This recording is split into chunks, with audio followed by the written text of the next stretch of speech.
Abdullah ibn Mubarak rahimahullah was among the uniquely remarkable personalities in Islamic history produced by the Islamic message. And insha'Allah Azza wa Jal, we will be permitted at a later time perhaps to dedicate a khutbah to an overview of his life and some of what can be drawn of it and drawn from it of motivations and wisdoms insha'Allah. But this man was a scholar, an entrepreneur, a warrior. He was so close to the Quran and Sunnah in terms of study of it and in terms of living by it that it could be seen from a mile away.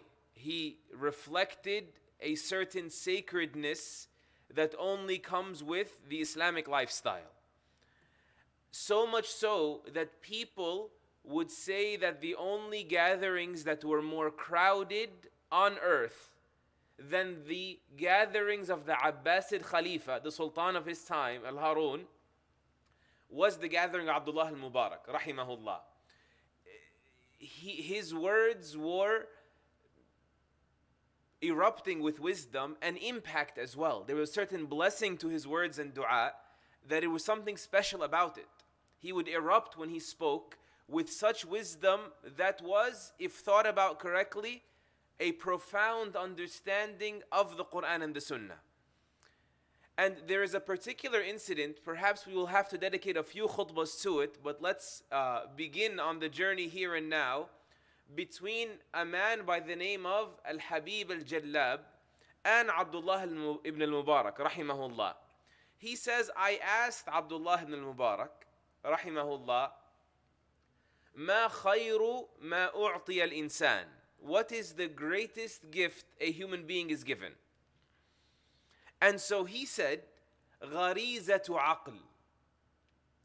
And we will translate غريزة عقل as innate, deep intelligence. Even though this entire khutbah is going to have to revolve around separating between what غريزة عقل actually means as opposed to what comes to mind when we say the word intelligence in the English language. But first I want you to notice it is obvious and expected Abdullah ibn Mubarak rahimahullah would not say the greatest thing a person can have in life is good health or a lot of money or something like that. But at the same time, you would think that he would mention something Islam related, like he would mention, to be given faith in your heart, or to be given guidance on the path, or to be given, endurance in your religious commitment, something deen. But he didn't, right? He mentioned intelligence. Or did he? He actually was referring to something that is the bedrock of our deen. And that is the point of today's message. The aql, having the ability to properly reason, is the bedrock upon which our faith is built. It is the inner workings and the roots upon which your Islam can be built. You see, because aql is a far more complete form of intelligence. When we say intelligence in English, what comes to mind? Your IQ, your intelligence quota, how many facts you memorize, how many books you've read, how well schooled or versed you are in philosophy, or how quickly you can process mathematical equations, or this is what comes to mind with intelligence. But the word aql, when you scan, like an inductive scan, you read through the Quran and Sunnah, he understood it meant something bigger than that, something more fundamental than even that. And this is a comprehensive intelligence, a fundamental intelligence that includes, most importantly, knowledge about yourself.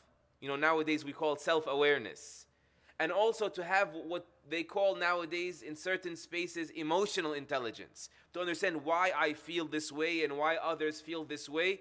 The word aql and its synonyms, I'll use that loosely. The concept of intelligence in the Quran and Sunnah is mentioned nearly 900 times. That starts giving you a hint why he mentioned this as the greatest gift. Nearly 900 times the concept of aql is mentioned in the Quran alone, actually. And it is always intending the same thing. An intelligence that prevents a person from misconduct, from behaving the wrong way, from taking the wrong path that can damage them, and place them in a place that is blameworthy. And that is why it is actually called aql. You know, aql, which we translate as intelligence, comes from iqal. Iqal is a rope. A rope holds back the animals from running wild. You know, in the Gulf states, they wear those ropes on their heads, on top of the headgear or the shawl. It's called the iqal. Iqal because it originally comes from ropes. They used to just sit it there to hold their headgear from flying away. It's a rope that helps things from running wild and the damage that will cause. Likewise in the Quran, for example, I want you just to find this consistent central meaning. Allah Azza wa Jal says, إِنَّ فِي ذَلِكَ لَآيَاتٍ لِأُولِي النُّهَى. In these are signs for people of nuha. Nuha is translated as intelligence. Nuha comes from the word naha, which means to forbid. Like nahi anil munkar means to forbid evil. Because the central, most important function of your intelligence is to stop you from destroying yourself, prevent you from misconduct. And that is why elsewhere in the Quran, here's a third and final example, when Allah Azza wa Jal spoke of the perished nations in Surah Al-Fajr, who destroyed themselves by taking the wrong path and behaving the wrong way with His prophets, He said, هَلْ فِي ذَلِكَ قَسَمٌ لِذِي حِجْرٍ. Are these not enough oaths? I just swore by all these nations I destroyed for their rebelliousness. Are all these oaths I just swore not enough for a person that has hijr? Hijr means intelligence, but hijr means hindrance. For people that have enough intelligence to hinder them from destroying themselves. And so that is what Abdullah al-Mubarak rahimahullah was drawing our attention to. That there are people of intelligence per se, their intelligence is so wide, right? IQ and mastery, expertise, right? But it's not very deep. It's not very impactful. It does not venture beyond or serve anything but the function of this passing world. There are people that underutilize their intelligence, if we can say it that way. Aren't there people with very high IQs? People that are astrophysicists or microbiologists or astronauts or whatever you want, a mathematician or a highest caliber philosopher that does not know how to manage his life, does not know why he's here, where he came from, where he is going, how to find inner peace. There is tons of that. These are people that underutilize their intelligence. They employed it in towards shallow ends. And these are the people that Allah Azza wa Jal said about them, أُولَٰئِكَ كَالْأَنْعَامِ بَلْ هُمْ أَضَلُّ أُولَٰئِكَ هُمُ الْغَافِلُونَ. These are people that are more like cattle. They're not thinking deeply. They just follow the herds. They just find a trend, find a flock, and they flow with it. Even if that flock may be considered, intelligentsia, academic, intellectual spheres, whatever, it's still another flock. They are like the flock. Rather, they are more stray than the flock of cattle. Why? He said, أُولَٰئِكَ هُمُ الْغَافِلُونَ, because they are heedless. They have the ability to think deeper than that. They have the ability to employ their intelligence in better ways than that, but they refuse not to. They refuse to, and they choose to be heedless. That is one of the categories of intelligence that is not considered aql as per the Quran, not intelligence that Abdullah al-Mubarak rahimahullah wants you to give value to. أقول قولي هذا واستغفر الله العظيم لي ولكم.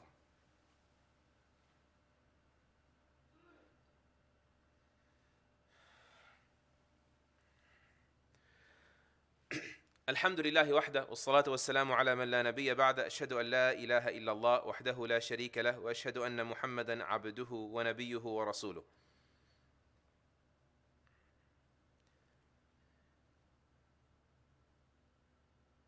Abdullah ibn Mubarak rahimahullah could have also meant by the greatest thing a person can be given is gharizatu aql, deep, innate intelligence, valuable intelligence, is do not be of the people who not only, we covered, they don't benefit from their intelligence because they are heedless, but people who use their intelligence as an excuse to rebel against Allah subhanahu wa ta'ala. That is not an intelligent person. Nowadays we have many categories of such people. These people who think that human intelligence is the ultimate reference point. An example of that category are those who say there has to be scientific data for every single thing, a scientific data to explain all things, including God. And this is arrogance, right? Allah Azza wa Jal told us all of the empirical data we will ever gather, all of the scientific observations we will ever make, all of this research that our senses can be able to gather, this will always be less than the things we will not be able to gather. وَمَا أُوتِيتُم مِّنَ الْعِلْمِ إِلَّا قَلِيلًا. And all of the knowledge that you've all been given is still nothing but a little. The things we will never know will always be more than the things we come to know. All of the collected data in all of the human beings on all of the search engines will always be inferior, will always be a fraction of a fraction.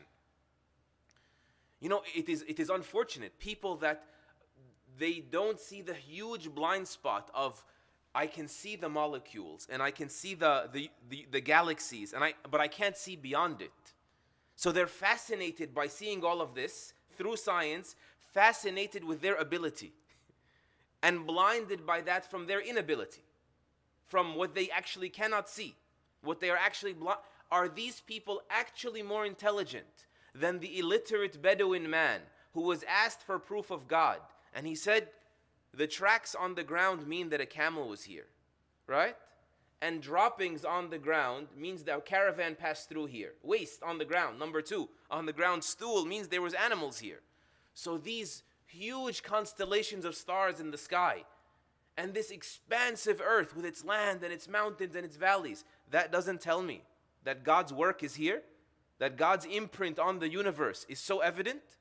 This is a more intelligent person by the Quranic, by the God-defined meaning of aql, of intelligence. You know, very quickly, as my time is running out, another example of this, not those who are, duped by the current prestige of science, but also rationale. Some people try to overutilize their mind, their intelligence, should I say, in the wrong ways. And so they are deprived of becoming people of aql. They say there has to be a rational explanation for everything. Sure, but who said you have to understand it? We are not saying that Allah is irrational or there is something against rationale, against reason, against logic about God, but we're saying who said you are in any place to use this tiny mind of yours to evaluate God? God is not subject to a rational investigation.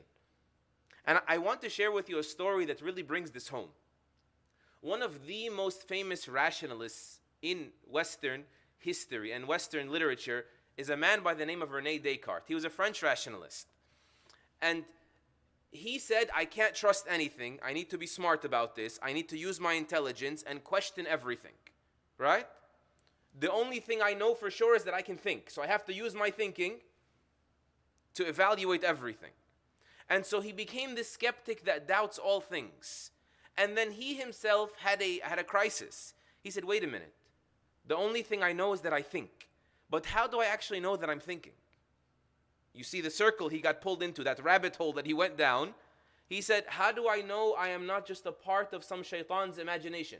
How do I know I exist?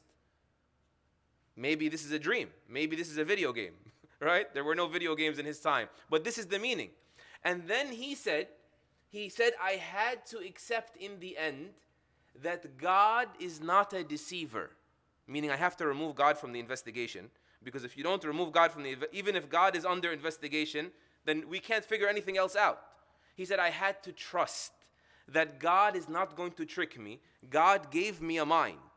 You see, my mind is not going to explain God. God is the explanation for me to have a mind, right? It's a very simple concept, but it took him a lifetime to figure it out.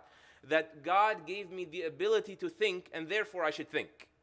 But I'm not going to think about God because He's the one to begin with who explains my ability to think. In simplest terms, this whole long philosophical argument may be a little dense for a khutbah.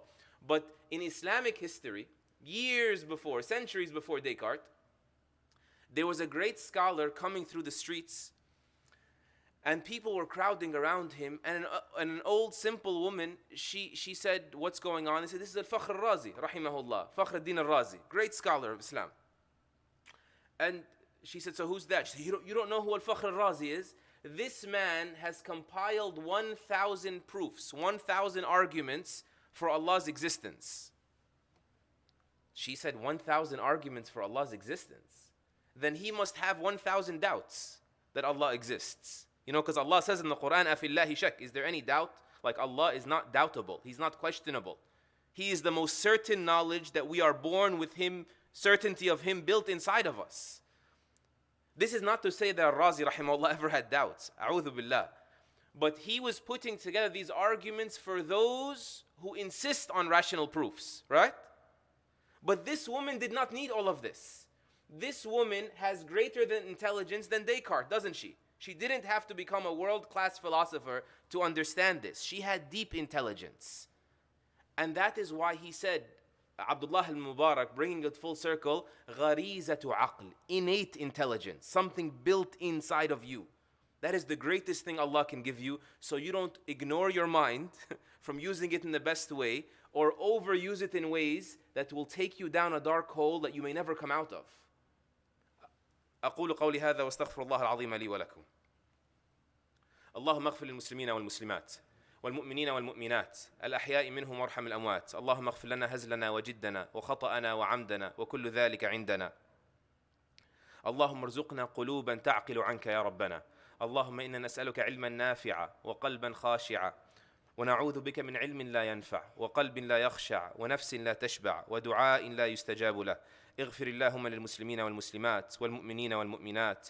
اشف مرضانا وارحم أمواتنا وأموات المسلمين. وصلى الله وسلم وبارك على نبينا محمد وعلى آله وصحبه أجمعين.